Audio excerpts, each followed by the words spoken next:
අද මං හදන්නේ රසවත්ම මාළු කරි එකක්. මම මෙතන පරාමාළු වලින් ග්‍රෑම් 500ක් අරන් තියෙනවා. තෙම්පරාදුවට අවශ්‍ය වෙනවා අපිට කරපිංචා, ලූණු, සේර, අමු මිරිස්, රම්ප කෑලි 2-3. අපි මේක මුලින්ම සීසන් කරගන්න හදන්නේ. ඒකට අවශ්‍ය වෙනවා සුදු ලූණු බික් 2-3ක්.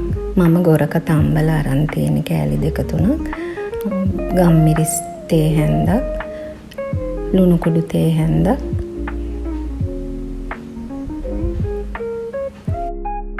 මේ මම බ්ලෙන්ඩ් කරගත්ත ටික.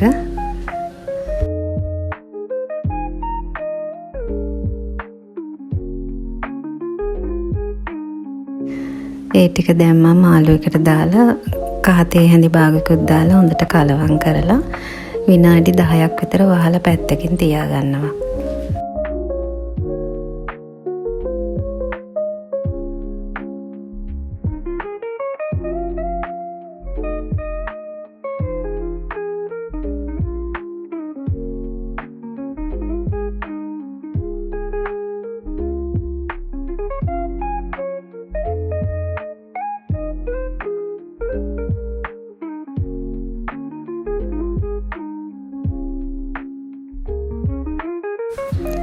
ගොඩාක් අඩු ගින්දරේ අපි මිරිස් 3-5 ටික බැද ගන්නවා. අවශ්‍ය ප්‍රමාණ ටික වීඩියෝ එකේ ඇති.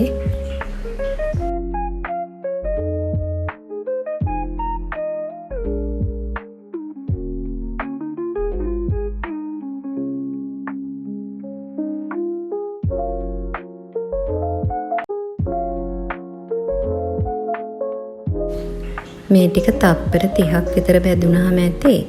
ඊට පස්සේ අපි ලිප ඕෆ් කරලා බැදපු 3-5 කුඩු ටිකත් ඒකටම දාලා කලවම් කරගන්න. එතකොට හරිම රසයි.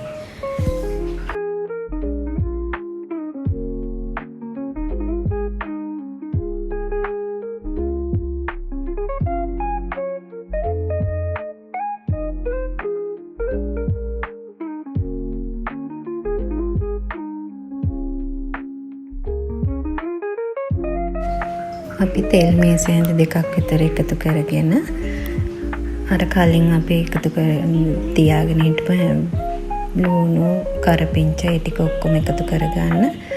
මට කියන්න අමතක වුණා දෙයක්. ඒකට මම එනසල් 2-3කුයි කරාබිනේට 2-3කුයි දැම්ම. ඔයගොල්ලෝ තියෙනවා නම් දාගන්න. ඊට පස්සේ ඒක ටිකක් තෙම්පරාදු කරගමු. ටිකක් පාට වෙනකන්, රන්වන් පාට වෙනකන් තෙම්පරාදු කරගමු.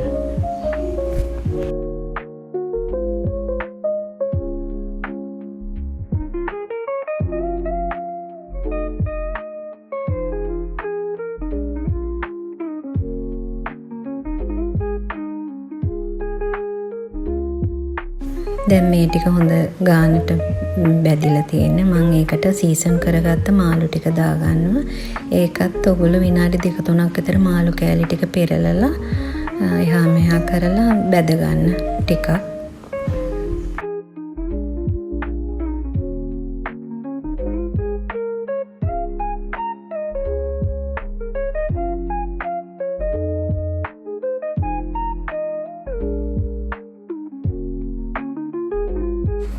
දැන් අපි බැදගත්ත කුඩු ටික ඒකට එකතු කරගන්න. පොඩ්ඩක් කලවම් කරගන්න ටිකක්.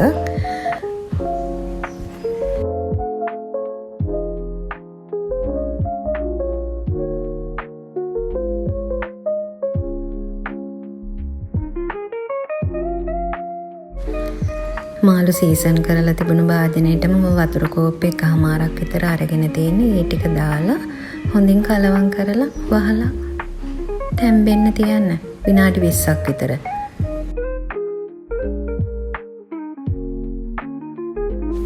මේ විනාඩි 10කට විතර පස්සේ මදි නම් තව ලුණු ටිකක් දාගන්න.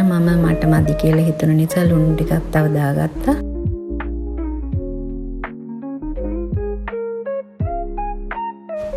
මේ විනාඩි 20කට විතර පස්සේ දැන් මාළු කරි එක පිළිගන්නන්න පුළුවන්.